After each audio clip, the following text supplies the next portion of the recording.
Namo Vishnu Padaya Krishna Bhutale Bhakti Bhanu Swami Nityanane Namaste Saraswati Devi Gauravani Pracharine Shesha Shunyavadi Pasha Chadesha Charane Shri Krishna Chaitanya Prabhu Nityananda Sri Advaita Gadadhara Srivasa Gauravani Hare Krishna Krishna Krishna Hare Hare Hare Rama Rama Rama Hare Hare. So this is a little bit of a presentation of Bhakti Rasamrita Sindhu by Srila Rupa Goswami. It's not the whole thing. The whole thing is actually quite a big book in 4 parts. Divided up, of course, this is an ocean. Sindhu is an ocean. So this is an ocean, a sweet ocean of Bhakti Rasa. So its main topics are prema, etc. But the eastern section we particularly study. For instance, in Bhakti Shastri courses, they study the eastern section, which consists of 4 chapters. So this describes sadhana bhakti, bhava bhakti, prema bhakti, bhakti in general. But the other 3 sections, the southern section, the western section, and the northern section, all describe rasa in prema. So most of the book is about prema. First book is not prema. But generally one study the eastern part with the types of bhakti. So it's a big ocean. It's called an ocean because spiritual rasa is such that there's no end to it. It's unlimitedly broad and deep. And it is very, very sweet. Okay, so Rupa Goswami gives this word verses to invoke auspiciousness. And of course the subject matter itself is very auspicious because it's all about Krishna and Rasa, which is the highest concept in Gaudiya philosophy and of course in the spiritual world. Therefore there's no problem in invoking auspiciousness if we invoke Krishna himself. So the first verse is a glorification of Krishna, who is called Vidhu. So may this Krishna or Vidhu remain ever victorious or ever excellent. And he is described, why do we glorify Krishna? We glorify Krishna because he's Akila Rasamrita Murti. He is the form, the sweet form of all rasas. So this is the ultimate concept of God as rasa, because rasa gives rise to this. So we can describe so many things about the Lord, but ultimately he is rasa, which means a certain taste, which gives bliss. So Krishna is all rasas, and spiritual rasas, of course.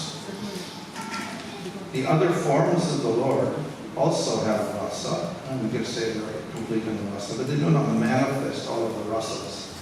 It just says all of the forms of the Lord are actually one Bhagavan. They don't manifest all the qualities of Bhagavan, even though they may be present. But Krishna manifests all the qualities, all the powers, and all the rasas. So he's in a very special position. So he's got the manifestation of all the rasas, which means there are 12 rasas, 5 primary rasas and 7 secondary rasas. And Krishna manifests all of these. Other forms of the Lord will manifest some of the 5 primary rasas of Shanta and Lasya. They do not usually manifest Sakya and Lasya.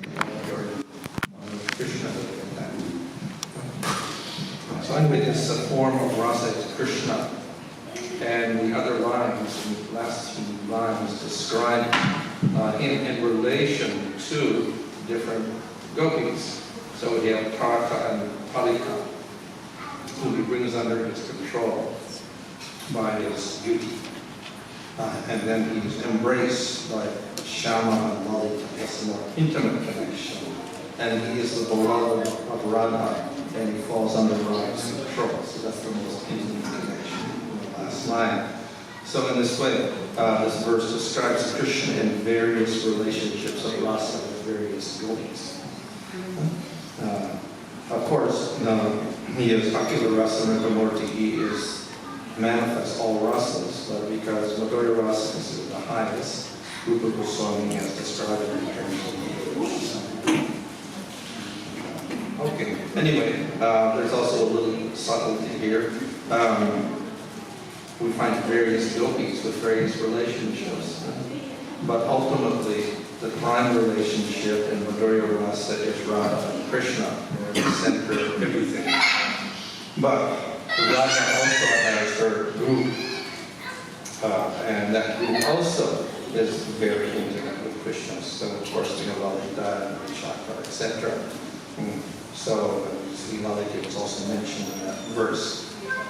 But then we have groups of gopis who are very friendly to Radha and her group, and they will always assist them, especially when there is the enemy there, Chandravali. He's a Vipaksha group, and there's a competition between Radha and Chandravali for Krishna's affection. So the suited group, the friendly group, the Shamala and others, they assist Lalita and Vishaka so that Radha can Krishna. So they're at some point. Further away, we get the Tatashta group, borderline group. And actually, they're not so borderline. They're actually favoring Chandravali. So that's Taraka and Shama. So they favor Chandravali's group of Pali, Padma, Saibya, etc. In competition with others.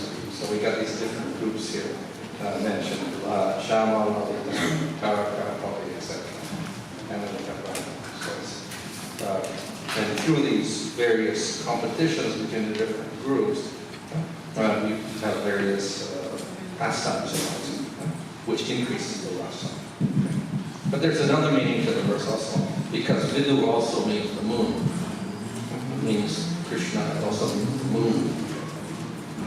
So the moon also is considered to be the source of rasa. We know that the moon stimulates the sap in all the plants, and moon is very essential for the growth of plants. So it is therefore Akila Rasa Vitamurti also. The moon is also considered to be full of amrita, or nectar. So there's a glorification of the moon full of nectar, which spreads out its rays, and which over the Taraka, or the stars, or the groups of stars or constellations, the light from the moon spreads out over all the different stars in the black sky, which means Shama. The Shama is the black sky. And but in that sky with the moon is the very bright constellation called Vishaka, or Radha.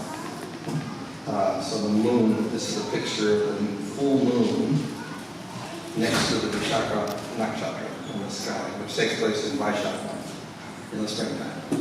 And it spreads its rays over the sky, all the different stars in the sky. A short description of the moon, to enhance the description of Krishna with Radha and all the moons. So that's the exact verse. Okay. So in the introductory verses also, Rupa Goswami offers his respects to the devotees and to his elder brother Sanatana Goswami. And he addresses them as Makara, which are the king of the fish. And of course, as fish, they like to swim in the ocean. And this is the ocean of Rasa, Bhakti, Rasamrita, Sindhu. So the great devotees are very at home in that ocean. They can swim very nicely. They don't drown.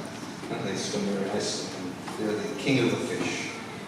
So we sometimes have a translation of Makara as sharks, but that's not a very good analogy. These are rather strange animals, an elephant trunk and a peacock tail and whatever like this. Strange animal. So that's the Makara. But they are considered the king of the fish. Okay. Rupa Goswami also prays that this work, this ocean of rasa, Bhakti Rasamrita Sindhu, will silence the tongues of persons involved in karma and jnana. Because those involved in jnana do not accept the form of the Lord, what to speak of rasa. There's only oneness, so there is no Krishna and devotee at all. So, by this work, Rupa Goswami hopes to defeat all the Gyanis. The Karmis are not much interested in spiritual rasa or anything. They're interested in material rasa. But Rupa Goswami makes it clear that Krishna's rasa is not like the material rasa, it is spiritual. In this way, he hopes to defeat all of those criticizers who are like little volcanoes popping their fire up into the ocean but getting covered up by the ocean of rasa. So the book begins with this very important verse. You can say this is the key verse of the whole of Nectar of Devotion. It's also quoted in Chaitanya Charitamrita and in purports of Bhagavatam, etc. So a very famous verse because it defines Uttama Bhakti or pure Bhakti, which is what the devotee must practice in order to get to prema. If we don't practice pure Bhakti, we get something else. So, therefore, the whole work is about Bhakti Rasa. The Sindhu ocean of Rasa, only way you can get there is by Uttama Bhakti, this pure Bhakti. So the word Bhakti is often used, even in Bhagavad Gita, in relation to Devatas, even we call that Bhakti also, but not that type of Bhakti. And even there's Bhakti for Vishnu or another form of the Lord or Krishna. It is not necessarily Uttama Bhakti. It can be mixed with various things. So we have to have a particular type of Bhakti called pure Bhakti in relation to Krishna. Then we can advance to prema. So what is that Uttama Bhakti? So Rupa Goswami gives a very particular definition, which we have to understand, because it's based on this that we can practice our devotion and chant Hare Krishna. Of course, Lord Chaitanya says, Hare Nama Eva Kevalam, just chant the holy name, don't do anything else. But that doesn't mean that we don't have to follow scriptures, we don't have any knowledge of scriptures. Obviously, Lord Chaitanya himself followed scripture, listened to Bhagavatam, and told the Goswamis to write scriptures. So, though we chant the holy name, like Bhakti, it has to be pure. And to be pure, we need some knowledge. We have to know what is impure Bhakti, what is impure name, and pure Bhakti and pure name. We have to know the difference, so we need some knowledge. Where are we going to get the knowledge from? Scripture.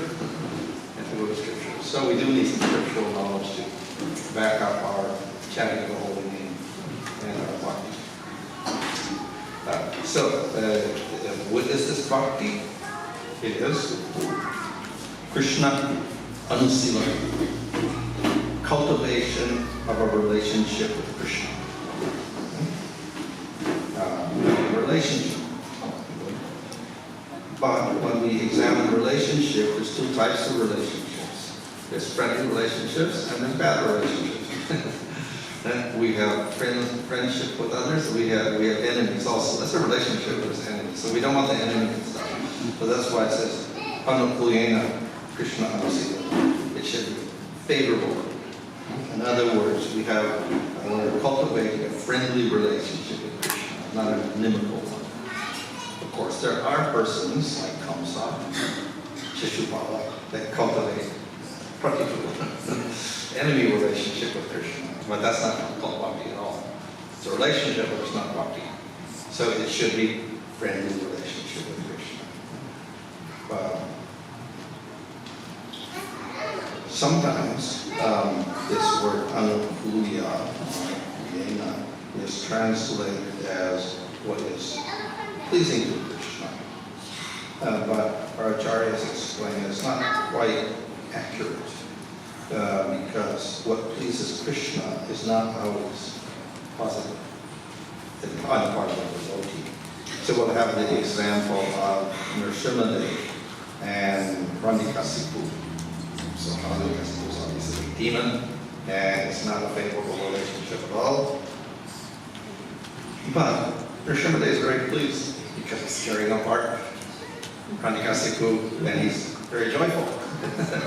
So he's pleased, but it's not favorable on the part of the person at That's going to call it unfavorable. So it may not be always pleasing to the Supreme Lord, but if it's unpleasing to the Supreme Lord, it's pleasing to the Supreme Lord, it's not a consideration, because if it's pleasing, it would be a demon that's doing something that Krishna is pleased. On the other hand, it could be a devotee. Sometimes Krishna is displeased with devotees also, even interested devotees. So, for instance, when Mother Yasoda was turning the yogurt, then Krishna got up and he was very hungry, so he began to drink Yasoda's breast milk. And he was very, very satisfied, and he wanted more and more. But Yasoda heard the milk boiling over on the fire, and this milk is going to burn. So she instantly put down Krishna to take the milk off the fire. And what happened? Krishna got angry and kicked the yogurt pot. Well, the yogurt came out. So, Mother Yasoda's action of taking the milk off the fire angered Krishna. So, was her act of taking the milk off the fire bhakti or not? Must be bhakti, but she's Nityasiddha. And Nityasiddha devotees never do anything except bhakti. But it angered Krishna. So it was displeasing to Krishna, but it's still called bhakti. So just because Krishna's pleased or displeased, that's not the factor.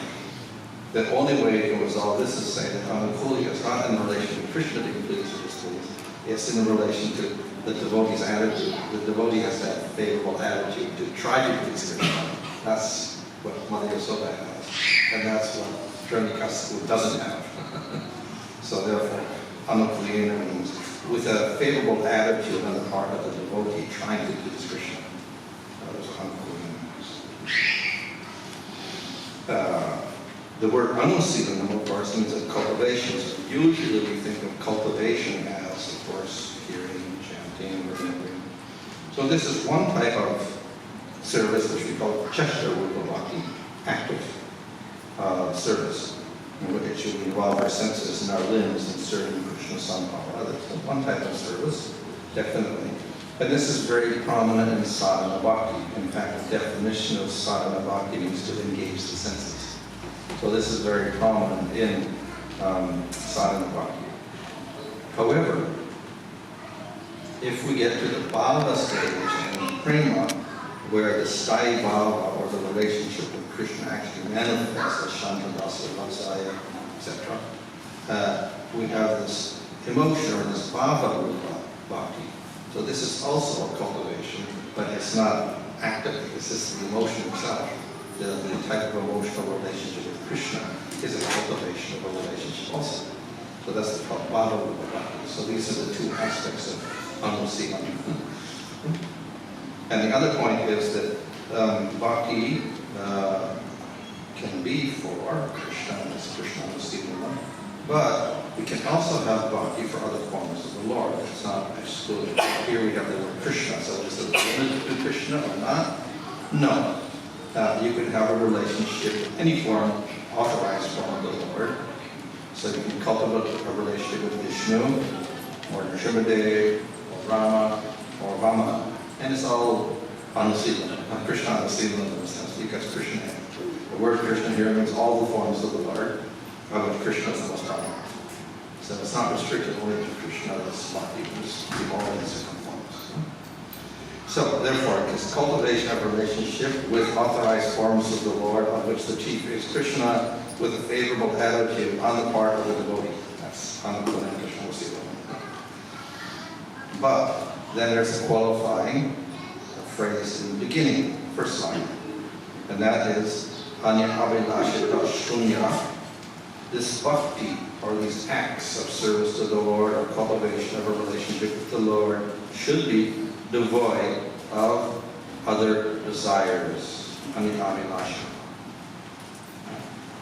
In other words, that bhakti means desire to please Krishna, but no other desire. So we could have desire to please Devata, so that's always the other. That's another desire.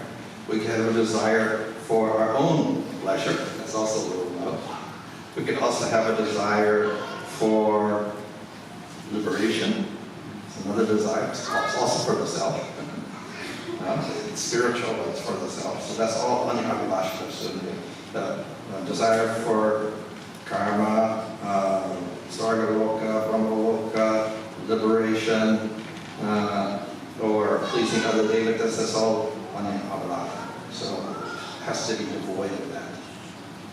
So bhakti is cultivating a relationship with Krishna favorably and with no desire for anything else, for ourselves, for anybody.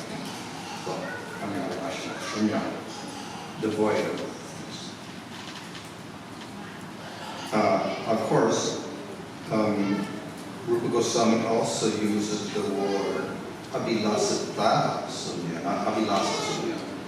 So by saying abhilasita sunya, it indicates it should be devoid of other desires in most cases. So there could be exceptional cases where you do have other desires and it's still acceptable as pure bhakti.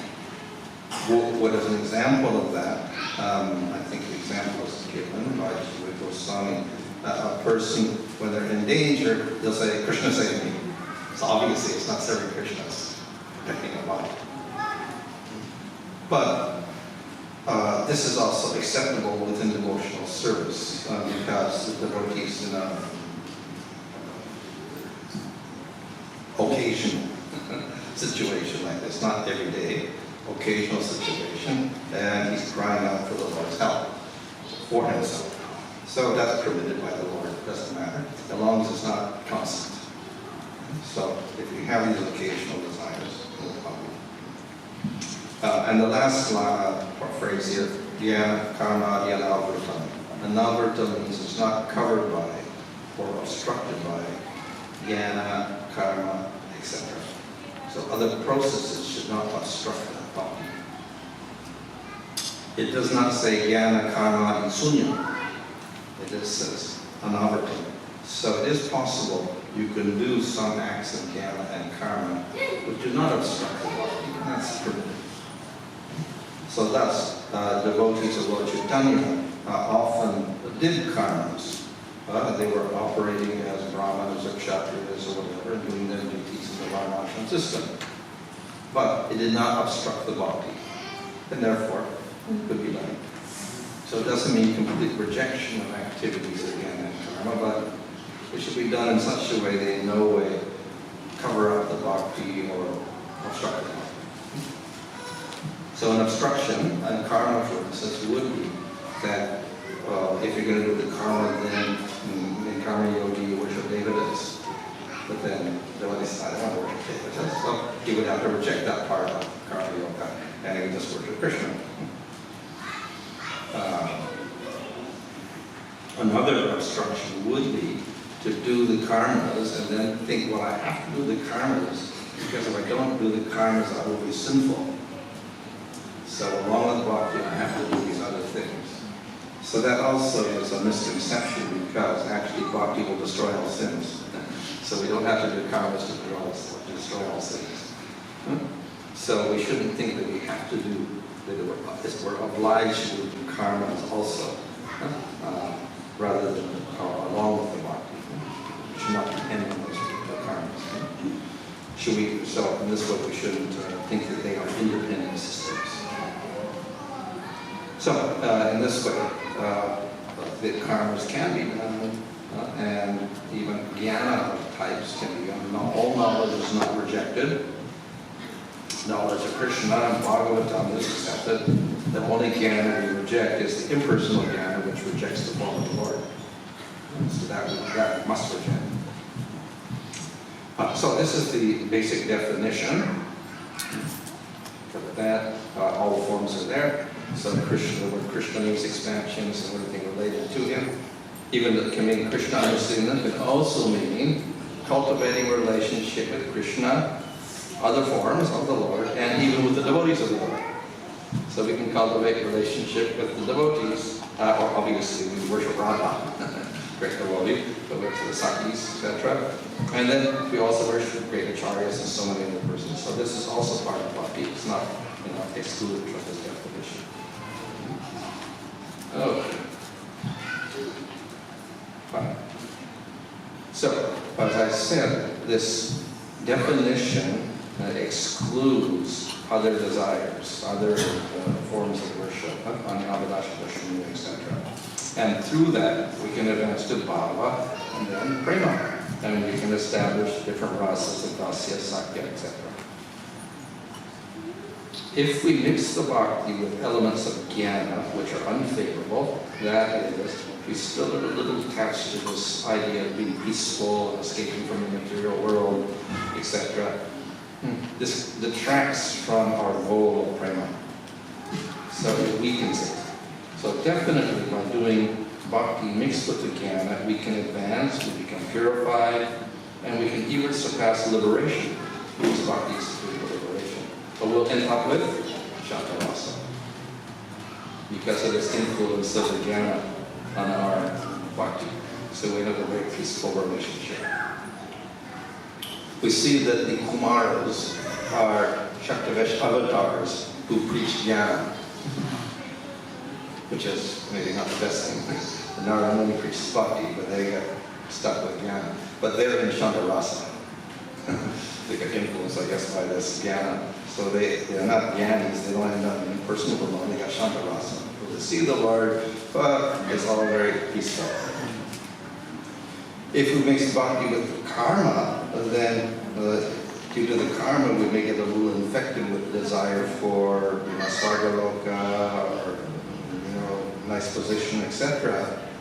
So we can get purified, obviously, by the bhakti, and we can surpass Brahmaloka even, and we can go to the spiritual world even when we get purified, but the bhakti again is a little weaker, and we do have this desire for some sort of position, etc. So we get Salokya and Sarupa. We get a nice form, we get a nice palace, we get a nice place in the spiritual world where we can kind of enjoy it. But it's in relation to with Vishnu or Krishna or whatever, but it's very weak. So again, it is not so satisfying. So the rasa does not develop fully.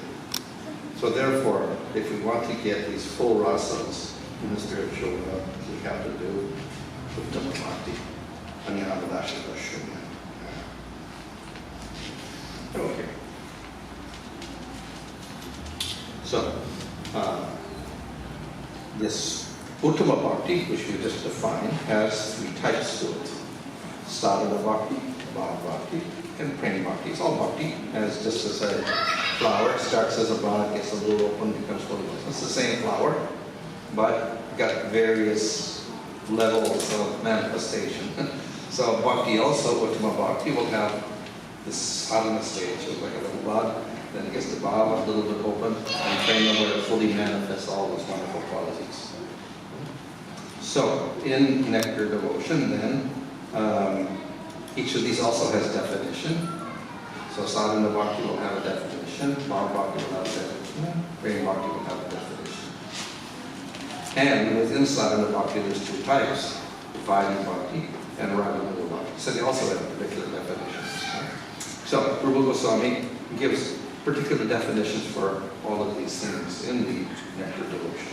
And this way we can understand the differences between these 2 types of bhakti, even though they're one. The end of the first chapter in this Eastern section describes the unique qualities of bhakti. It distinguishes it from karma, jnana, and yoga. So he gives 6 qualities.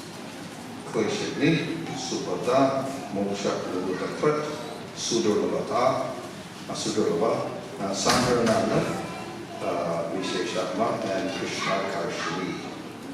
So we get 6 qualities which are unique to bhakti. So the first is called Kleshagni, which means destruction of suffering, klesha means suffering, and its causes.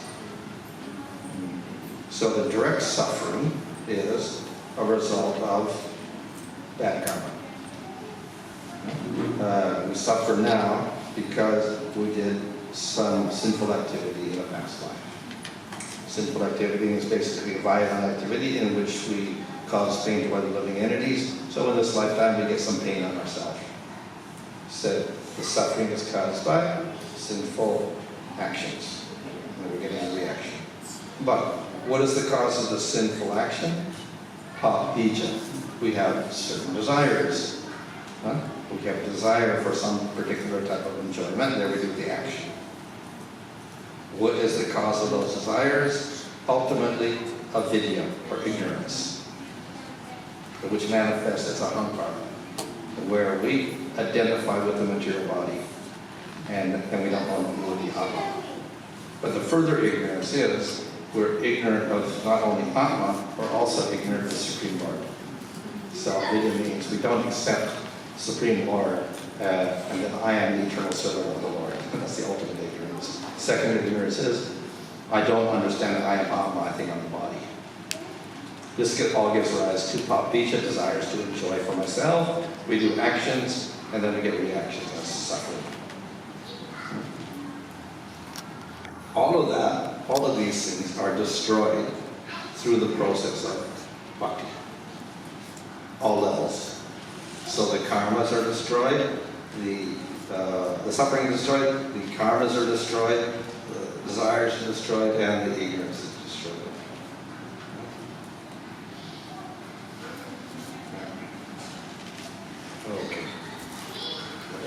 Okay, so we put in circumstances, we may get some pain, then we will do some action, we get the other person or whatever like that back, and in some future lifetime we get a karma. So that we do the action. But behind the action, of course, is the desire. Behind the desire is this ignorance. So this whole chain is destroyed by the process of bhakti. Rupa Goswami also discusses the stages of karma. When we do a sinful act, or even a pious act, it doesn't give immediate results even in the next life. It may be 5 lifetimes in the future, or 10 lifetimes in the future.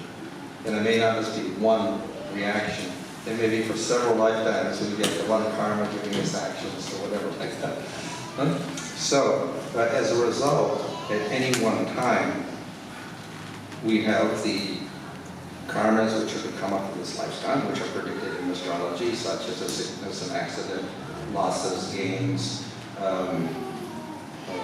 death, etc. These are parada karmas when they surface. Behind that, of course, is the karmas which have not surfaced, but they're in this lifetime, but they haven't come up yet. So these are called the bija. So we may not know what's coming out, but it will come up in the future sometimes. Sometimes people have premonition and dream, I'm having an accident next week. So that's the bija manifesting in your subtle body. Then it will happen later on. But behind that, there are other karmas that aren't even manifested in this lifetime. They're going to be manifested in future lifetimes. So we don't know about them at all. But they're held in your subtle body. These are the aparabdha and the kuta. And they manifest 2 lifetimes, or 3 lifetimes, 4 lifetimes, 20 lifetimes. Tons of reactions coming up. So the most subtle are called the aparabdha. And then those which are maybe slightly coming up, maybe 2 lifetimes, are called kuta. If you were to have a dream about your future life, that would be a kuta. That you'll be born as so-and-so in a future life and have so-and-so suffering, that would be the kuta. Slight indication maybe that, but very difficult to live in. And that aparabdha is invisible, we don't even know about it. But all of these stages are erased by the process of bhakti. Plus desires behind that, plus avidya. All of that is erased. Okay. So, by practice of bhakti, these are gradually destroyed, but the parabdhas come first, the bijas next, the kutas next, and then finally the aparabdha. And so by bhava stage, it should all be gone. So by bhava stage, technically, you should not have any karmas.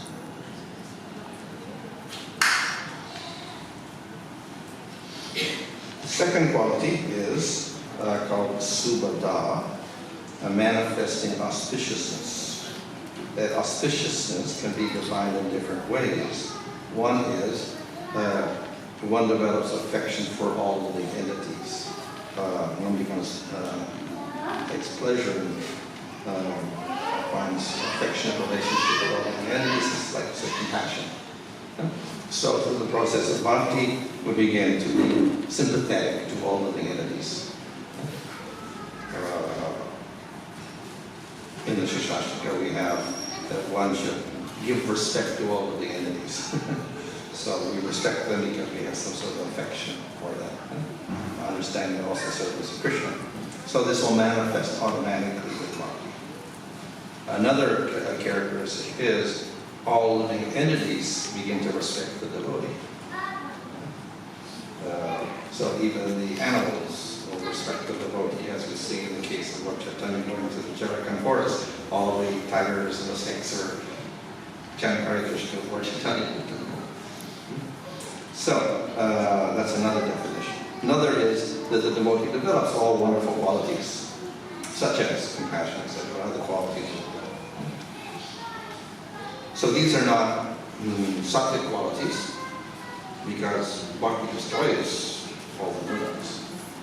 So these are actually spiritual qualities that manifest. But they may look like they're sattvic qualities, like sense control, etc. Compassion, tolerance. They may look like sattvic qualities, but actually they are spiritual qualities, because Krishna has these qualities. So they're not material. And we don't have to cultivate them. We cultivate bhakti, and these qualities will manifest. So the fourth definition of that subha or auspicious is we get a sort of satisfaction or happiness. Yeah? Now, of course, happiness is the gross material happiness we call bhoga. We don't really want that. The other is that happiness is liberation. We don't want that either. So there's another type of happiness, the satisfaction of pleasing Krishna. This is not at this stage of sadhana called ananda, but definitely we get a type of satisfaction in the Atma, because of serving Krishna. So that's bhakti sukha. When we get to bhava, this turns into ananda. And if we get to prema, it's called sandra ananda, or intense, concentrated bliss. But even in sadhana, we get some sort of happiness out of bhakti. So this is also included in this definition of subhadana. So these two qualities will begin manifesting in sadhana bhakti. Destruction of the kleshas and the karmas, etc., can be destroyed, and manifestation of good qualities, compassion, etc. They start manifesting in sadhana stage, and they progress from more qualities in bhava and 100% in prema. Third quality of the cycle. These on a little planet, right? When we come to bhava stage, then two more qualities manifest. Moksha Laguta Kriti means to regard liberation as insignificant or useless. The moksha is the goal of jnana and yoga. And the yogi and the jnani will strive for thousands of years to attain moksha. The devotee in bhava thinks moksha is useless. He actually surpasses liberation in bhava because he gets to see Krishna directly. So the bliss of seeing Krishna directly gives him a realization that mere liberation without a vision of Krishna is useless. So he goes much beyond what the jnanis and yogis attain, and he considers their goal to be useless. So this is quite unique. The jnanis and yogis are striving for liberation. The devotee thinks it's all useless. And we'll see many statements in Srimad Bhagavatam deriding the yogis and the jnanis because they strive so hard, and whatever they achieve is like a drop of water in the desert. So, bhava, by a devotee by attaining bhava, goes past liberation and considers liberation to be useless. So it's quite distinct from any quality in jnana and yoga. This uniqueness of klesha.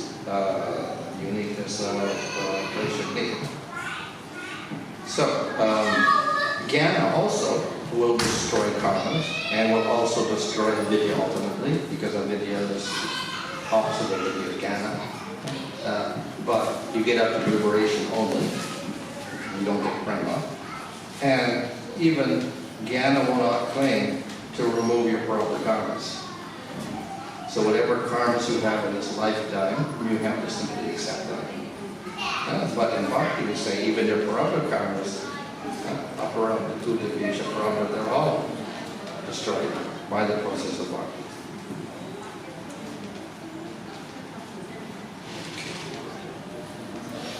So this is one quality, the unique quality of Bhakti, that liberation is regarded as useless. The second quality in bhava is that it is very rare, or another way of saying it, it cannot be achieved by jnanis and yogis and karmis. So the nature of bhava is you can perceive the Lord. But you cannot perceive the Lord by karma. Maybe you can perceive Brahman, but not. If you get to jnana and yoga, you can get to Brahman, but you don't get to see the Lord. So it's impossible for the jnani and yogi to get to bhava. So this type of bhakti is impossible for them. So that's a sutra about rarely attained. So if the devotee follows the process, then of course he can get to bhava and see the Lord. But we have to go through the process of Pranartha Nivritti, Ishta, Sakti, etc. to get to bhava. So it'll take some time, but nevertheless attainable for the devotee. So this, of course, is impossible for jnanis and yogis, so they can't get any realization. In the scriptures it says that the yogis, all they attain is a realization of one ray from the light emanating from the toenail of Krishna. That's all they get. So they can't see Krishna in his face and playing the flute or anything. So, last two qualities. In prema, then in bhava there is ananda.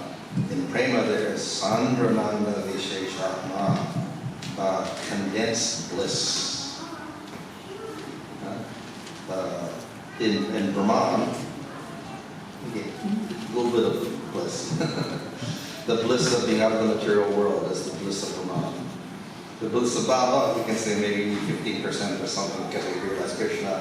But the bliss of prema is 100%. So this is quite extraordinary. That's why it's called Sandrananda, not just Ananda. And then realization of Brahman is like a drop of water in the desert, or the water in the footprint of a calf, as compared to the ocean of this unrealized Krishna. So, very unique quality. The last quality is Krishna Akarshani. Prema attracts Krishna. Of course, all bhakti attracts Krishna because Krishna says, I'm equal to everyone, but I'm especially attracted to my devotee. So that doesn't mean just prema bhakti. Krishna is attracted to the person who is sadhana bhakti also, more than he's attracted to jnanis and yogis. But he is especially attracted to the person who has prema, so much so that he is controlled by that person. So Krishna is independent, beyond all control. He controls everybody, like Krishna is controlled by the person with prema. So this is a very unique quality that the devotee is able to achieve. Can control Krishna by bhakti.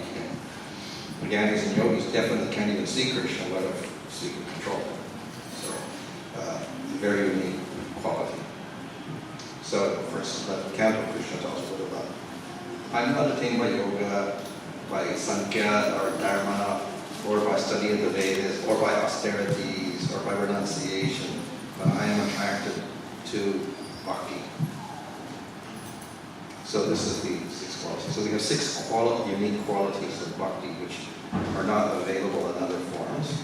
Now the first 2 appear in sadhana bhakti, the second 2 start manifesting in bhava, and the third 2 in prema. So in prema, then we get all of the 6 manifested like that. They're manifested completely.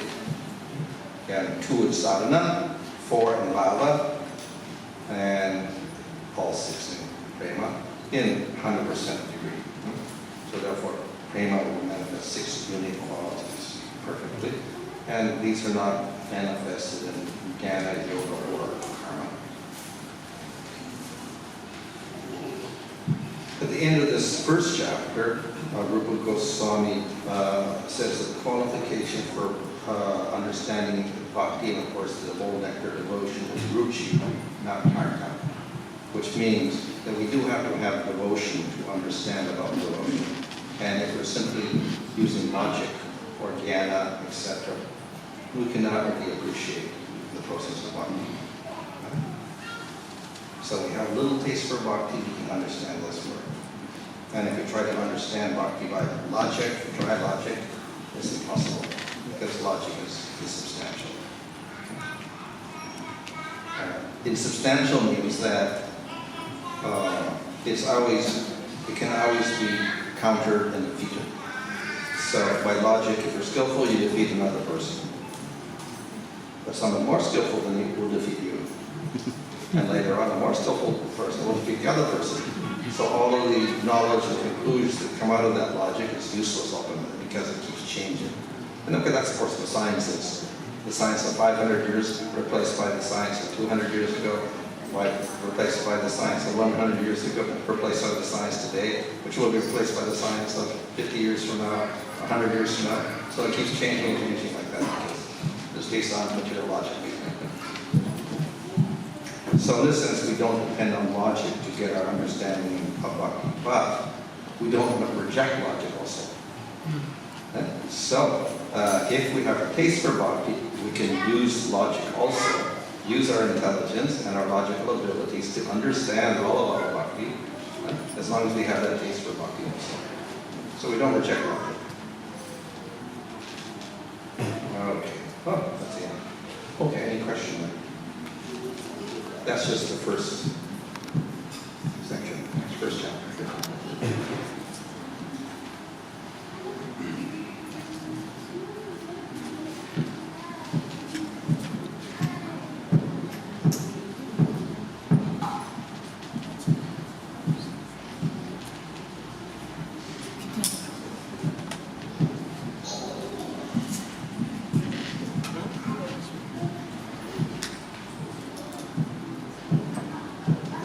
Hare Krishna Maharaj. Yeah. Maharaj, thank you very much for nicely explaining, Maharaj. One quick question is, when you are compared like sadhana, bhava and prema, but there are many other stages in between sadhana and bhava stage. So are they all categorized under sadhana? Oh, well, we have Shraddha, which is the qualification for sadhana bhakti. Then we have Vaishnava Kriya, which is the beginning of sadhana. Anarthana vritti, Nishcha, Ruchi, Sakti. So that is all in sadhana. Okay. And we have bhava, and we have prema. Oh. So all the stages up to bhava are in sadhana.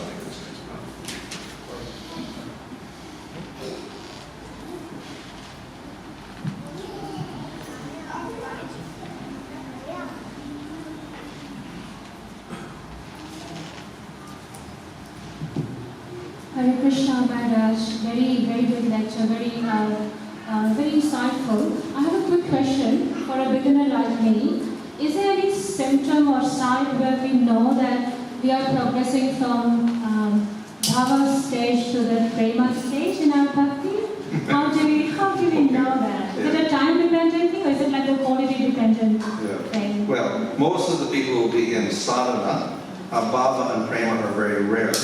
And if you're in those stages, nobody will see you, because you'll probably be up in Vrindavan or somewhere, sitting on the Jamuna, chanting day and night. So those are very rare stages. And that's like the Goswamis of Vrindavan or something like that. So it'll be like the Goswamis of Vrindavan if you have bhava or prema. So the most common stage is sadhana. And that goes through stages, as I mentioned. So we have faith, and we begin sadhana bhakti. And then we begin to clear up the anarthas, or the different desires, called anartha nivritti. And we come to nishtha, which means great steadiness. So we can maintain our vows very nicely, and it's not difficult to practice bhakti. So that's a very healthy stage to come to. So that's the first, you can say the first goal we can try to achieve is nishtha. Once we get to nishtha, then you can start developing more taste. So that's called ruchi. And then after that, it's not just a taste for the sadhana, but a taste for Krishna in the sadhana, and that becomes asakti stage. And as this is going on, the anarthas are still getting reduced. The material impediments are getting reduced and reduced. And then we enter into bhava stage where Krishna finally decides to reveal himself. And as that becomes more advanced, then it's called prema.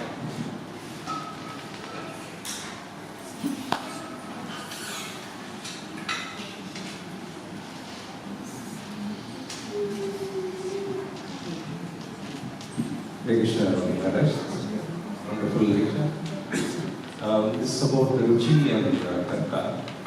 You mentioned it as how Tarka is acquired or Bhakti. Like to establish Gaudiya Sampradaya, at some point Baldev Vidyabhushan has to go and write his Govinda Dasha as an interpretation for the Brahma Sutra, yes.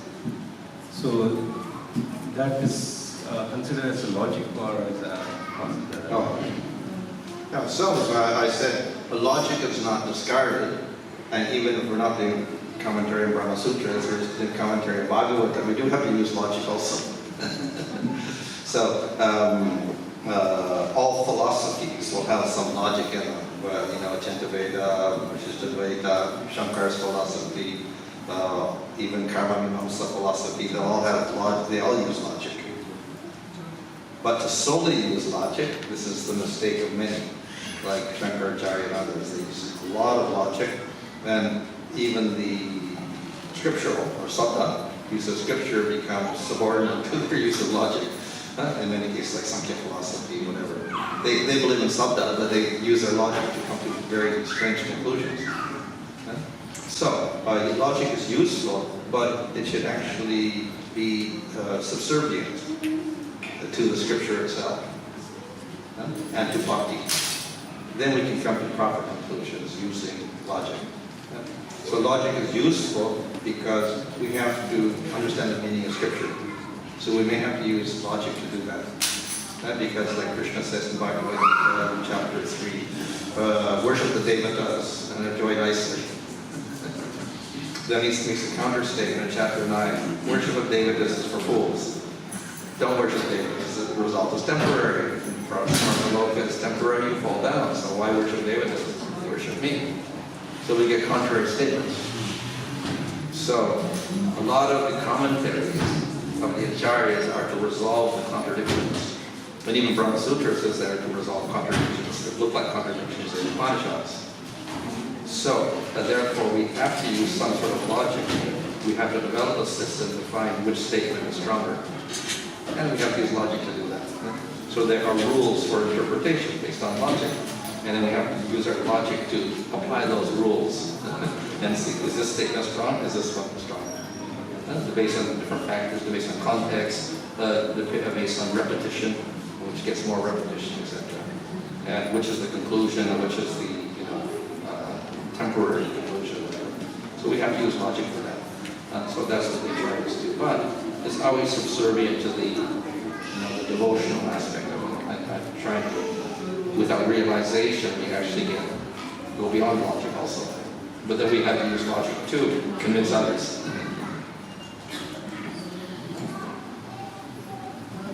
Hare Krishna Maharaj, thank you very much for the wonderful lecture. My question is, there are different limbs of Bhakti, like Shravana and Kirtana. Yes. So all limbs of Bhakti, is it one of the more related to power and one like another limb maybe more related to sadhana Bhakti? Well, all of we have like in, that's the next section, that is sadhana. We discuss sadhana, and there Rupa Goswami discusses 64 angas or limbs of bhakti. And then he says any of these limbs can lead you to bhava and prema. And then he gives examples, Sukadeva by Kirtan, and Parikshit by Hiri. They attain prema. So any of the angas can, by themselves, with others secondary, lead to prema.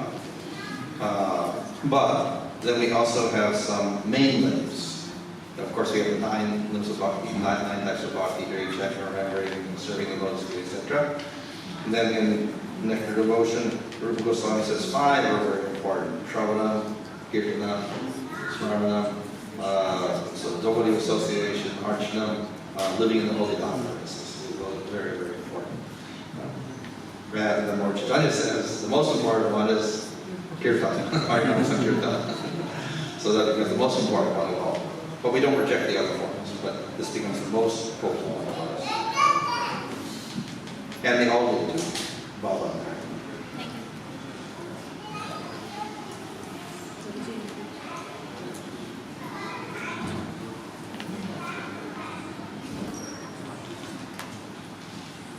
Hare Krishna Maharaj, before exactly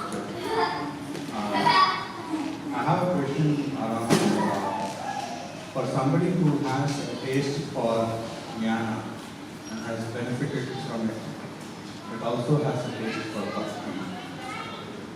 What advice would you give for progression? What advice would you give for progression? Oh, well, as I said, jnana, if the taste is there, if we, through that jnana, have a great taste for attaining this impersonal realization, that will act as an impediment for the development of bhakti. Now we can do them together, so I gave the example of mixed bhakti. We're doing bhakti, but we have some traces of the jnana in there. It will dilute the bhakti to some degree, and therefore the result will not be full prema. We get shantarasa or something like that. That would be the final result.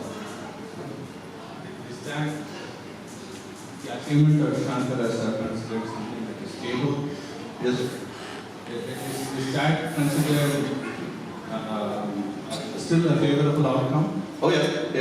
As I said, the Kumaras, Sanat Kumar, others, they have Shantarasa, and they're devotees with Shantarasa. So it's a type of prema also, say, but it's considered on the bottom because there's not much active service. And when they see Krishna, they think, oh, this is very nice because he is Brahman. And they don't serve him too much. So it's not so, the intensity of the relationship is not so much. Is it possible to perhaps practice jnana without the personal aspect? Jnana? Yeah. Jnana or Jnana? Jnana. Jnana. Oh, well, Jnana is in Satya Yuga, first Yuga cycle. Very long Yuga cycle, Satya Yuga. The main process was jnana or meditation, meditation on Vishnu. So in Bhakti Yoga, jnana is also one of the processes, like smarana, and then when there's the concentrate, it's called jnana. So this is also a process in Bhakti itself, but it's focusing on the form of the Lord, not impersonal.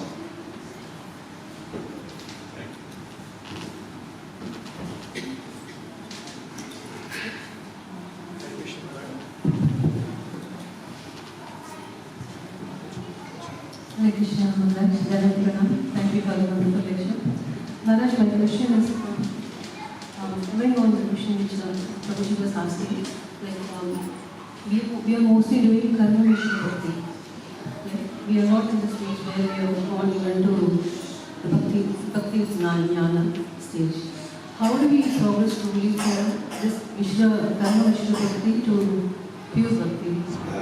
Well, I don't know what you mean by karma Mr. Bhakti, but karma Mr. Bhakti in one sense would mean that you do bhakti, but you're constantly praying, chanting Hare Krishna, please give me some money, please give me this or that, whatever. So that's this abhilasa. So we don't want that. I expect that most devotees aren't praying like that or chanting like that. They may have it in their mind, but they're not explicitly every day praying for Krishna, give me this or give me that. If you, in the regular temples in India, people go to pray, and they always pray like that. It's nothing, they think this is what you do when you go to the temples, you pray for things. But this we said, no, opposite. So devotees generally, they're trained up from the beginning. We don't pray for these things. May I serve Krishna, etc. May I please Krishna. So we may have desires, because desires are going to continue even up to Baba stage. But they get weaker and weaker and weaker. But in our practice, we're not explicitly praying for material things or liberation, so therefore we call it pure bhakti, even in the sadhana stage. Right? But it's only 100% really pure in prema, and even above it there's a slight desire, as in the case of Bharat, who began worshipping a deer ultimately. So Krishna tolerates all that.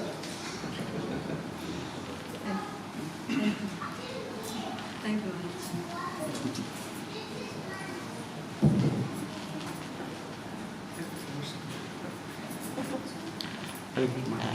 Maharaj, earlier, just to extend Sudharma Prabhuji's question about logic. So why is, all the scriptures were actually written down by Vedavyas Maharshi. So why is he complicating, putting in so much logic, that we have to break our head to, interpret? So why, one of the questions I was recently asked is in Shiva Puran, Shiva is considered the highest, right? And then in Bhagavatam and other places, we consider Krishna is the highest. Why is this confusion? Why confusion then? Well, the point is that scriptures are made for many types of people. So we have a whole section of the Veda, the Karma Kanda, for people who do have material desires and they can't do Jnana or Bhakti. Then we have the Jnana section for people who are interested in liberation. And then in that we also have the Bhakti section for people who are going beyond that, the prema. So scriptures cater to all sorts of people. The majority of who are on a lower level, and therefore there's a lot of scriptures, worship devatas, get material results, etc. So that is why that is there. And even Vedavyas, he wrote the Tamasic Puranas glorifying Shiva, and the Rajasic Puranas to glorify Brahma, and then the Sattvic Puranas to glorify Vishnu, in order to gradually elevate them from Tama to Raja to Sattva eventually, like that. But then Narada Muni said, useless. It's too confusing for the people of Kali Yuga. So just tell them everyone to worship Krishna, so therefore the Bhagavatam is a result of that. So that rejects all of that worship, all the other processes completely, and concentrates on Krishna. However, even there, then we find in Bhagavatam, whole Karma Yoga section is there, so with Kapila Dev, and even Prahlad's teachings, and then in Uddhava's Krishna teaching Uddhava, we get Karma Yoga, Jnana Yoga, Stanga Yoga, all mentioned again. And in Bhagavad Gita we get the same, Karma Yoga, Jnana Yoga, Stanga Yoga, and Bhakti Yoga. They make it look confusing. But it's there because of it's there in the Vedas, and it's catering to different people. But it's made clear in Bhagavad Gita and in Bhagavatam, and ultimately you don't have to do all those other things, just do Bhakti. So at the end Krishna says, surrender to me, give up everything else, and the same is said in Bhagavatam. So if we read scriptures carefully, then we can get the correct conclusion. But if we're a little bit prejudiced one way, we have all sorts of different conclusions. We're using our own type of logic. Another point, of course, is that Krishna himself says, I also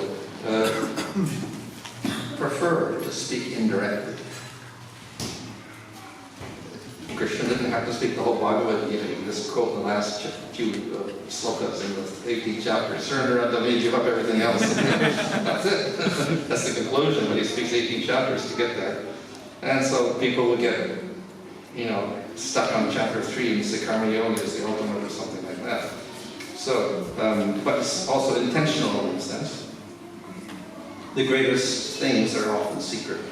So you have to dig a little to get the secret. So therefore Krishna says, I like to speak indirectly, like all this other stuff also. And people who are not so serious, they'll get attracted to karma, jnana, or yoga. And those who are serious, they will take to bhakti. So does it mean that Krishna is actually testing us that, how sincere you are and how, Yeah. So some things are hidden. And it's up to the devotee to find that hidden treasure. Thank you. Thank you for your talk so far, Maharaj. I specifically like the point around, the clarification around jnana, karma, jnana, amritam. A little bit of karma is okay, as long as it doesn't obstruct your bhakti. My question is around the karmas. When we do bhakti, it says our karmas are gradually wiped away.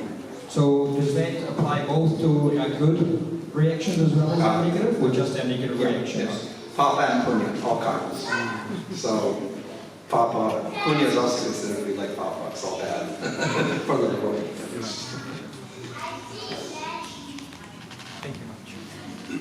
Hare Krishna Maharaj was such a nice class. Thank you very much, Maharaj. Maharaj, here we see the stage of developing this, we have uncontrollably. So, what are the impediments to notice and make conscious effort to overcome uncontrollability? What are the impediments? What are there in uncontrollability to look for? So, I'm making this problem here, this is uncontrollability. So I progress through an art to get to Nishta? To Nishta. Well, the process of bhakti itself is one stage is anartha. So by doing bhakti properly, the anarthas should gradually get weaker and weaker and weaker. And so we get anartha-vritti, nishta, ruchi, asakti, and bhava. So it's the process of bhakti itself, if done properly, will reduce the anarthas. But we see, for instance, in Chaitanya Charitamrita, there Lord Chaitanya gives the example of a gardener who plants the seed of bhakti, getting the seed from Guru Krishna. He plants it in the fertile field of his heart, which means he has faith. And then he waters it with, and there's a bhakti period of chanting, and the plant begins to grow up. So, the devotee is the gardener, and he has to cultivate the plant by proper watering. So he has to regularly, do the devotional activities and do them in the proper way. But as he waters and the plant begins to grow, weeds may also grow up. And if he is not attentive, the weeds will grow higher and higher and higher, and then the plant will get smaller and smaller and smaller, and it'll choke the plant. So these are also anarthas growing up. So the devotee has to be careful that in his cultivation, if he does the activities about the watering process, he also has to be observant to see that anarthas are not manifesting in his bhakti. I mentioned there, puja, desire for worship, tradition, desire for position, lobha, greed, forbidden activities. So he gives a whole list of different weeds that can grow up as you're doing bhakti. So, of course, as I said, bhakti will destroy the anarthas, but we do have to be a little attentive also. And if we see some anartha growing up somehow, then we have to do something about it, pull the weed out. So, to do that we need some knowledge. We also have to be careful, introspective, to see our own faults, whatever like that. And if we get association of devotees, then this will help us to detect the anarthas also and help us pull out the weeds, etc. And the process of bhakti, why would they grow up in the first place, is probably because the whole process of bhakti, also the watering is not taking place properly also. So we may not be doing it, hearing chanting is not in the proper mode. We're doing something wrong there also.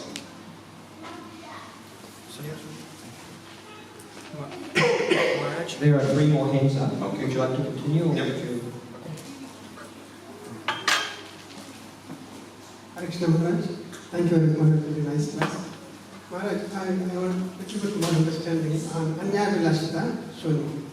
So we say Anya Vilashita Shunyam, but actually we always discuss and we aim for our ultimate goal is to go back to Godhead. So that's also kind of a desire. So then that means, are we not practicing a pure bhakti from the... Okay, so when we say other desires, then that means no other desires. There is one desire to please Krishna. You guys are reading, Anya, Anukulina Krishna, see, cultivating a favorable relationship with Krishna. So we're trying to please him. So any desire related to trying to please Krishna is acceptable. If we say, I only want to go to the spiritual world, but I don't want to see Krishna, then that's not favorable. That's like salokya. It's a type of liberation. I want to go to the spiritual world, or I want to get a spiritual body. That's sarupya. I want to get powers in the spiritual world, sarshti. So all of this is, if it's independent of serving Krishna and pleasing Krishna, then it's not favorable. But if it is a favorable thing for Krishna, I want to go to the spiritual world so I can serve Krishna eternally, then it becomes favorable. I get a spiritual body so I can serve Krishna eternally, and please him, and it's favorable. But generally the devotee only says, I will serve Krishna. It doesn't matter whether I'm in heaven or hell or heaven or whatever. It doesn't matter. Or spiritual, it doesn't matter. It's like I want to serve Krishna eternally. But Krishna will fulfill the devotee's desire and give him eternal place in the spiritual world, in the spiritual body, anyway, without us asking for it. Thank you. That's what I was convinced, because Srila Prabhupada always says, wherever devotee, wherever Sankirtan, that's Vaikuntha, Yeah. that's down, right? Yeah. So then why should we? You don't have to. Yeah. Just aspire to serve Krishna eternally. But the thing is, because in the material world we do have a temporary body, that's always our service will get interrupted continually. So therefore, Krishna gives us eternal body in the spiritual world, where there's no interruption. Thank you. Hare Krishna Maharaj. My another question is about, you mentioned in the lecture that Krishna said in the Srimad Bhagavatam that I cannot be obtained by austerity. But at the beginner stage, sometimes some austerity is required to improve our focus on Bhakti. So how I should understand that, how much austerity, and austerity can also be in speech and on off the tongue. Yeah. So austerity as a major process of this doing, let's say, fasting or whatever like that, with no relationship with pleasing Krishna, that's not encouraged. If it's a codicy, that's a fast to please Krishna. So that's part of bhakti itself. So it's not we don't have any tapasya, but when Krishna says, I'm not pleased by tapasya, jnana, yoga, that's without a relationship with bhakti at all. We do these things. Yeah? Obviously, to study Bhagavatam is a type of svadhyaya also. Krishna says, I don't like svadhyaya, but if you're just reciting the Vedas but not thinking of Krishna, that's also useless. But if you're studying Bhagavatam to think of Krishna, that's very pleasing to Krishna, because part of bhakti. So all of these things also could be part of bhakti, and then it's pleasing to Krishna, so then he would accept those things. But if it's not without Krishna, then he's not interested.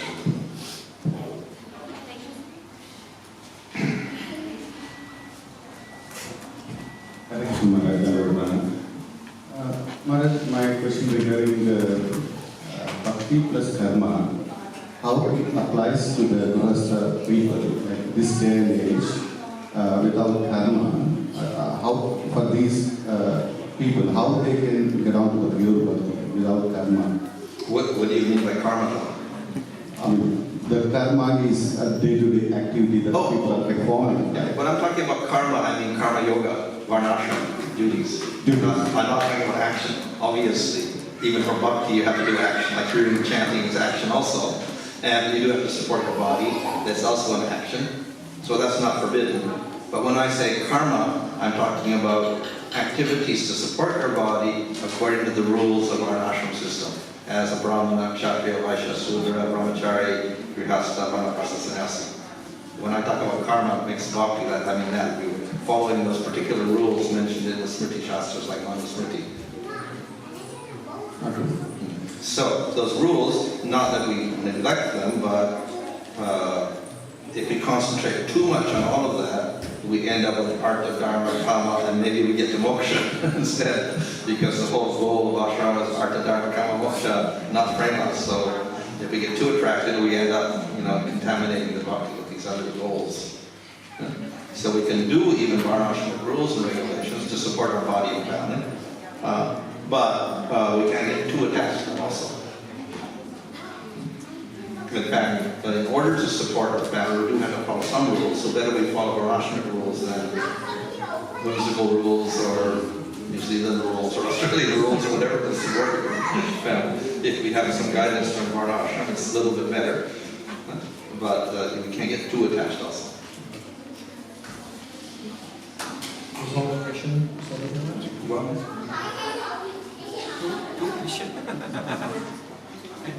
Hare Krishna Maharaj.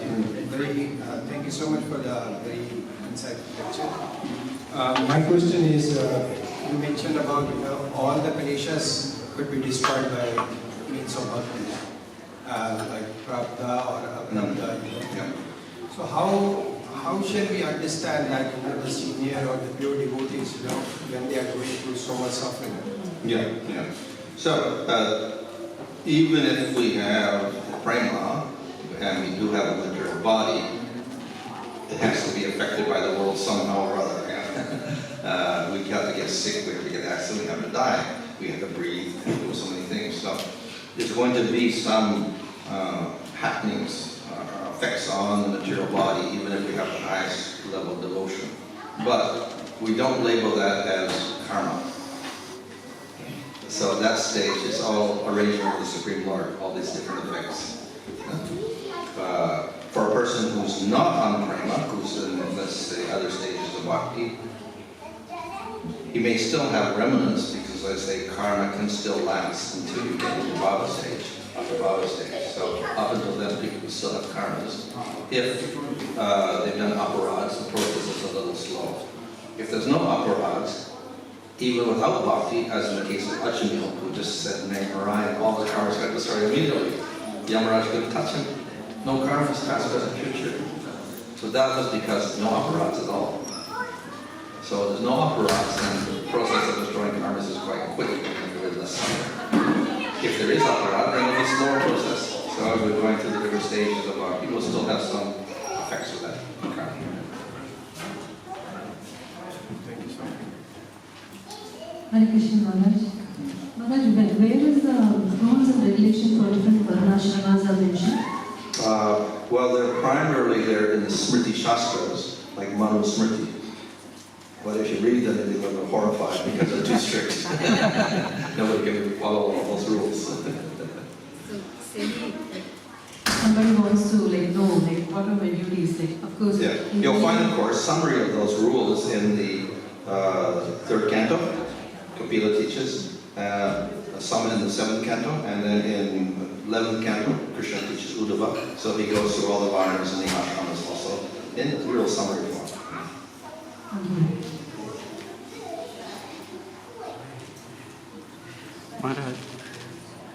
Maharaj, in Bhagavad Gita, one of the purports, Prabhupada mentioned the swadharma for anyone is, when we are at the body consciousness, we should follow varnashrama dharma. Yeah. And when we are in soul consciousness, then we should actually switch over to Sanatana dharma.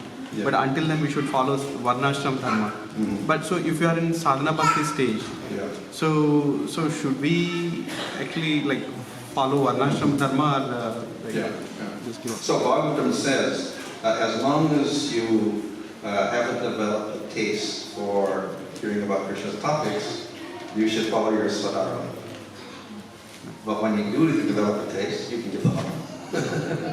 But it's also, and if you give them up, it's not considered a sin. As I say, it's not considered a fault.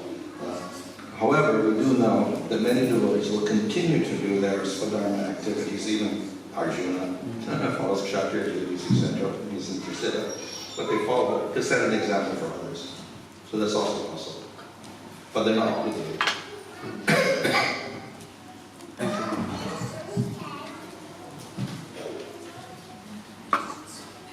Thank you, Maharaj. Hare Krishna. Are you taking the next step? Are you taking the next? Do you have time today? Or it's already past time?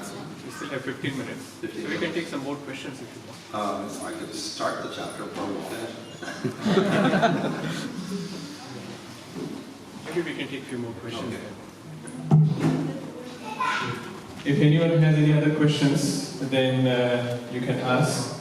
We can take a few more questions and then we can continue on this topic tomorrow. Maharaj, I can ask one question.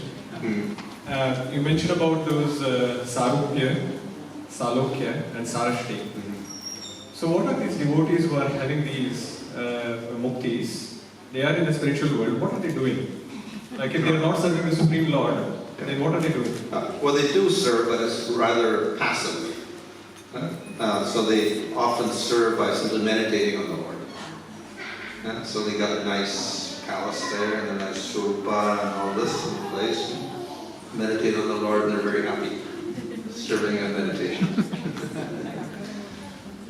So it is serving with the subtle senses, in the spiritual subtle senses, but not physically, like they are not going and doing some activities as such. Maharaj, why the devotees don't even want Samipya Mukti? Because Samipya is where you are closer to Krishna. So you can actually, if you are in the spiritual world and you have Samipya Mukti, you can actually serve the Krishna closer. Well, you can also be near the Lord but not serve Him. So all of these are acceptable to the devotees except to Yuja, if there's also service to them. But if there's no service to them, they don't want any of it. Even if you're close to the Lord. So if you're close to the Lord but not serving, they would person be far away from the Lord and serving Him. Thank you.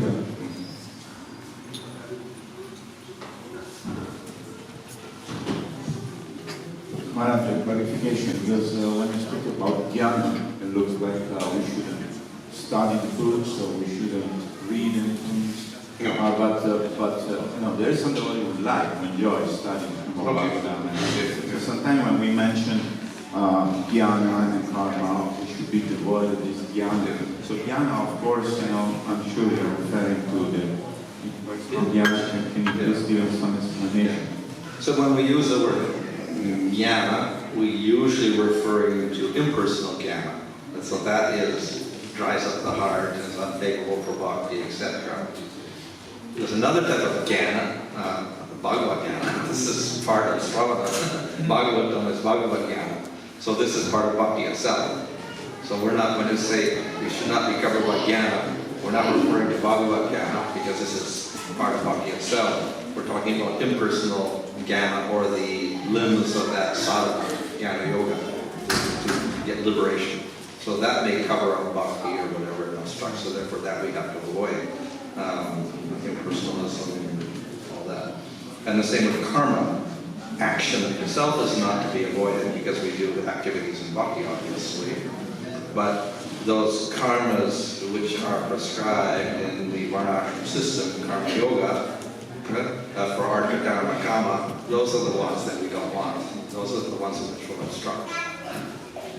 If we take out the material desire from the angas of karma yoga, or we take out the desire for liberation from the jnana, then they can be not so much of an obstacle for us. So in other words, sense control, yamas and niyamas in yoga, not in themselves are not an obstruction to bhakti, and they may be favorable for bhakti. So in that sense, you could mix those portions of karma, jnana, and yoga into the bhakti, and not a problem. So that's why it says they should not obstruct. It doesn't say don't do them, but they should not obstruct. So the attitude should be proper. Don't mix those desires for liberation or material enjoyment into those angas of bhakti.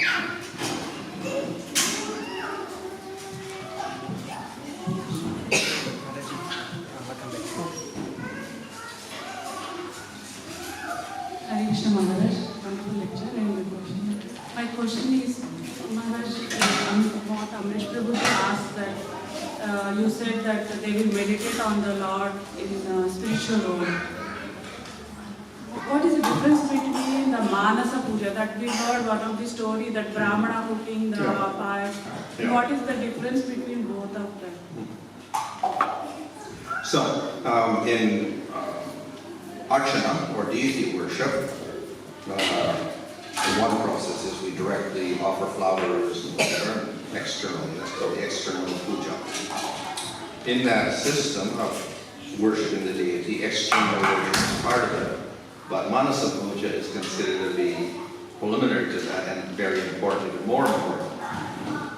Because we do have to concentrate the mind on understanding this is not a material form, a spiritual form. So therefore we offer everything in our mind, the different items that we're going to offer externally later on. So this is a sadhana also for to purify the external puja, so to speak. So, in the spiritual world, internal, external, doesn't really matter so much because Krishna's inside and outside, whatever for the devotee, and because the spiritual body is not limited like the material body. But the devotees usually want to directly interact with Krishna, meet Krishna, and serve him. So that's the normal attitude of someone who's very active in Dasya, Sakya, Vatsalya, Madhurya. And when they're separated from that, that, then they feel separation. Of course, they can meditate on Krishna internally also, and it's somewhat relief, as we see when Krishna leaves Vrindavan and goes to Mathura, and everyone's separated, and Krishna sends Uddhava back, and he tells the yogis, okay, yeah, I'm separated, but you can meditate on me, I'm a yogi. But then the yogis aren't really satisfied with that. They want, Krishna should come here directly. We just don't want to meditate on him, we want him directly here. So there is a little bit of a difference there. For the great devotees, they like the direct interaction with Krishna rather than just in the mind.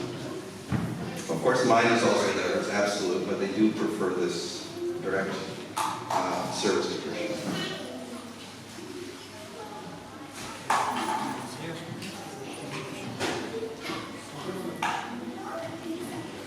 Hare Krishna Maharaj,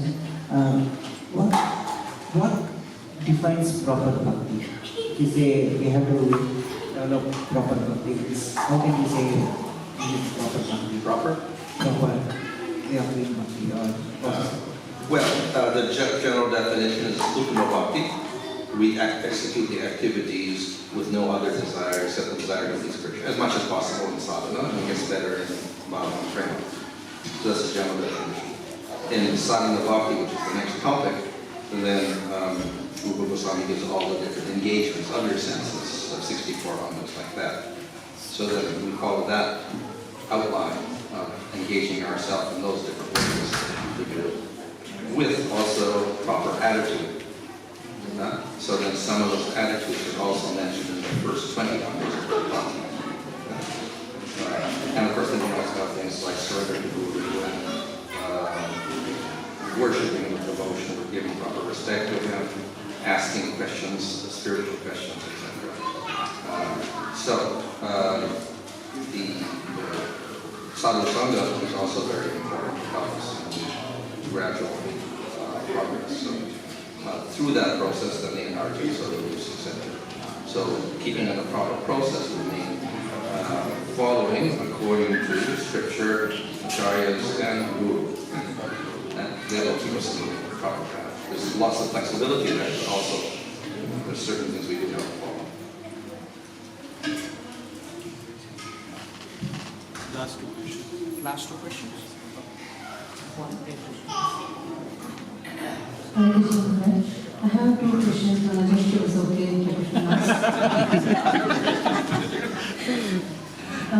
Totally unrelated though. The first question is, when we are actually doing the japa, like when we sit for japa, is it okay when we think like Krishna's form, like doing abhishek and offering food to him, or making him sit like a diamond throne or something like that? Is it still okay to do that, or we just only, because we have been told concentrate on the syllables? Well, the name of Krishna is absolute, and in that name, Krishna's name is for his qualities and his pastimes. So all those will naturally arise by chanting the holy name. So we also cannot prevent that. If we're just limiting the name to the sound, then that's the limitation of the name. So anything that is favorable, we can do. There's no hard and fast rules, in other words, in terms of time and method, or loud or soft or whatever. And whatever helps us to remember Krishna more and never forget, and that is favorable, so we can do that. My other question is this is regarding Krishna's essence. Normally they say Krishna never left gopis. He was always living with them in Vrindavan. But when Akrura came to get him, they said Vasudeva Krishna went. And Goloka Krishna, he was still with the gopis. But we hear gopis, if Krishna was still with gopis, then why they were crying for him? Why did they sing the gopi Geet? They were in separation from him. So it contradicts, right? He was with them only, then why they are thinking they are not with him? So actually he's with them and not with them, that's the answer. But externally, yes, he went away, and everyone was separated, and then he sent Uddhava back, Krishna sent Uddhava back, and then he didn't come back, and they still waited for him. Later on, they went to Kurukshetra, they met Krishna, then they went back and they waited again. So there was long separation from Krishna on one level. So that is also, and due to that, they have this feeling of separation, which is also real. However, Krishna also was supposed to keep his promise when he left. He said, I'll come back very soon. So then if Krishna didn't come back for a long time, then he didn't keep his promise. If he didn't keep his promise, how can we trust Krishna at all? And Krishna is supposed to be, Satyavaki. He speaks the truth, and he should keep his promises. So it looks like a contradiction. So Vishnu Chakravarti explains that it looks like a contradiction because on one level, yes, he did go away. He said on another level, he went back after 2 or 3 months. We don't see that, but actually he did go back. So he explains this by saying there's 2 forms of Krishna. One who kept away and they were in separation, and one who went back and they're like ever. So he's with them eternally there in that form. So in other words, Krishna can expand and have 2 pastimes simultaneously. One in separation and one with the devotees also.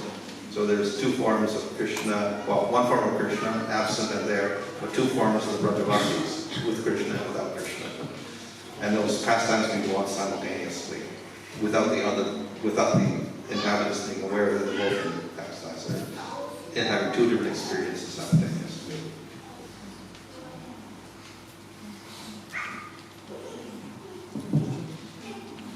Krishna Maharaj, I might stand up because I can't take the darshan properly. My question is a little bit of modification of my first question which I asked you. So rather should we frame it in this way, that in order to proceed or progress from the sadhaka stage to the bhava stage, for grahastha like us, we are like doing job and doing mundane stuff and everything else. What exactly do we keep in mind? So first of all, first question is, being in a very busy life and trying to make some progress in Bhakti, Maharaj, how do we focus? Do we focus on the time spent on devotional services or the quality or both? That's my first question. And the second question follows after that. Yeah. Well, obviously both is preferable. If we can spend more time and do it, quality is better than less time or less quality. The better we can do it and low quality we spend is preferable because this will help us in that aspect of it.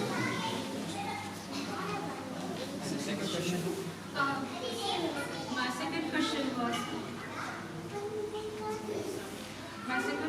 Maharaj, so is it possible for a grahastha to progress from sadhaka stage to the bhava stage, or is it just an impossibility? No, anyone can do it.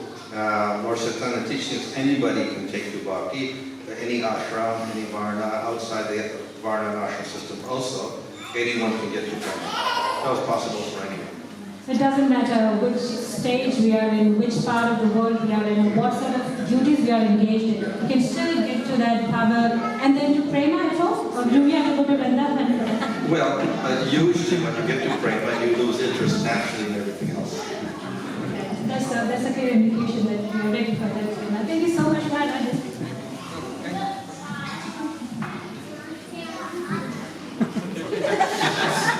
One last Krishna Maharaj, I know it was your last question, but the question is from her.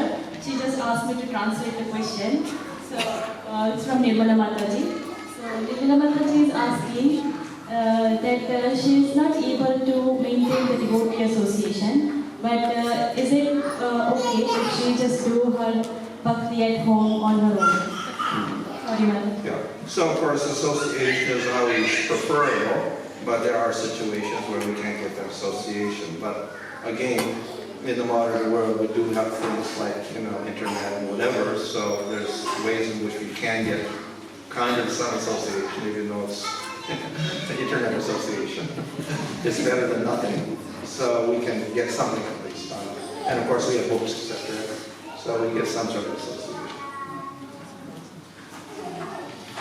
Hare Krishna. Thank you, Maharaj. Thank you all the devotees. Any further questions, you have to come to tomorrow's program. That is there. So Maharaj, thank you very much for very elaborately speaking to us on Bhakti Rasamrita Sindhu and Nectar of Devotion, and also very informative responses to the questions. Devotees, please let's show our appreciation by chanting the Hare Krishna. Hare Krishna, Hare Krishna, Krishna Krishna, Hare Hare, Hare Rama, Rama Rama, Hare Hare. Hare Krishna. My name is Gangadas. I am from Mayapur. And related to the last question, Mataji said about association. We made an app. It's called Radio Mayapur, available in your phone. 24 hours you can hear bhajan, kirtan, lecture, podcasts, which I do around the world. But 24 hours you can hear bhajans. So you're home, you're driving car, you're cleaning the house, you're cooking, you're driving, don't make any accident. But you can hear Kirtaniya Sada Hari. So